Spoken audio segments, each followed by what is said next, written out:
So welcome, and in this lesson we're going to be tackling idioms, which are fixed word combinations, usually prepositions or verb forms, that native speakers tend to just know. So the ACT loves to test these, and the wrong answers could often sound almost right. And so by the end, you'll know how to spot idiom traps fast and also pick the natural choice. So let's get started. So again, you might be asking yourself, why do idioms matter on the ACT? Something that you need to know is that idioms, they show up a lot on the ACT English section fairly frequently, and they usually focus on prepositions or fixed expressions. And the wrong choices are usually designed to sound like just nearly correct.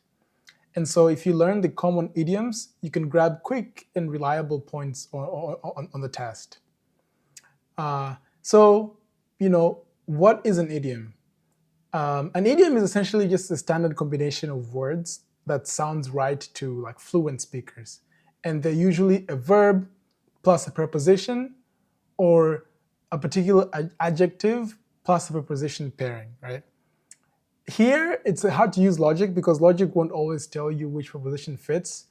You just kind of need to know what sounds natural and just need to have a list of phrases that you're either familiar with or you've heard of.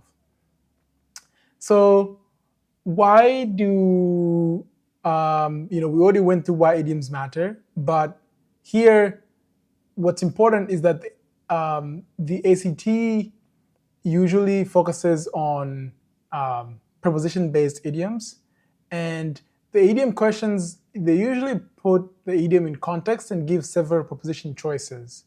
And so the trap answers, they usually mimic the right one very closely, and so you must rely on just being familiar or just having an ear for what sounds right.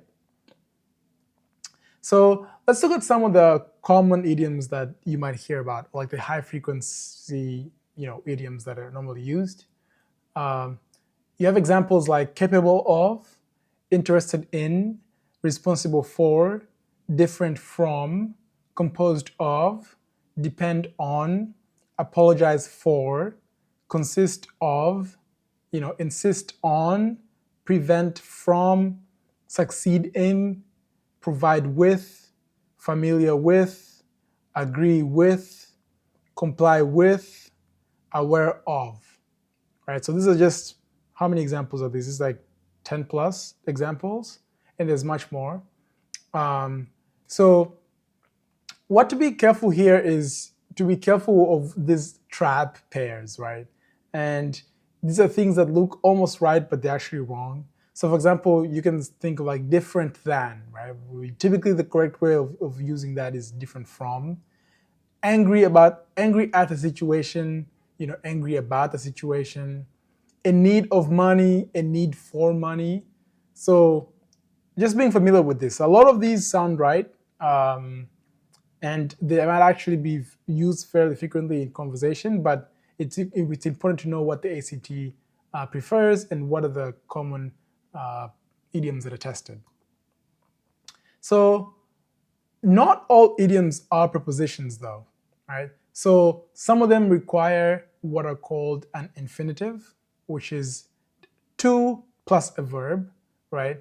Or a gerund, which is a continuation, so an ing, right? And so notice how in these examples, notice how the meaning and the form change the grammar, right? So here you have, I decided to leave, right? And then, she refused to answer, right? And then other parts here also require gerund. So he succeeded in winning, they prevented her from going, right? So here you can see that this is an example where the things are flipped, where the verb comes after, right? Comes after the infinitive. So these are also important to know. So let's look at some practice tips here.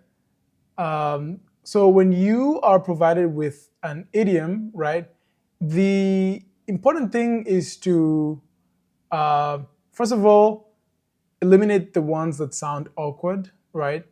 Try to read the whole sentence with each and every choice that's given, if you have the time, and just get a feel for what you've heard before and what sounds natural. Um, and if you're unsure with what sounds right, just pick the closest thing that sounds that you've heard, or seen it, watching a movie, or heard in class. There's really no formula here. It's just about what's frequently known or what's frequently used. Um, so I think more practice here would actually be very helpful. And lastly, so just some final reminders. This is a short lesson, but the key takeaway from this is you're supposed to know the common combinations, read the full sentence, try to plug in each option, and just listen for yourself. Like when you're saying it out loud, what does it sound like? And then the other part is just to practice regularly, because the more you practice, the more you'll get a sense of what sounds natural, and then the better you'll become.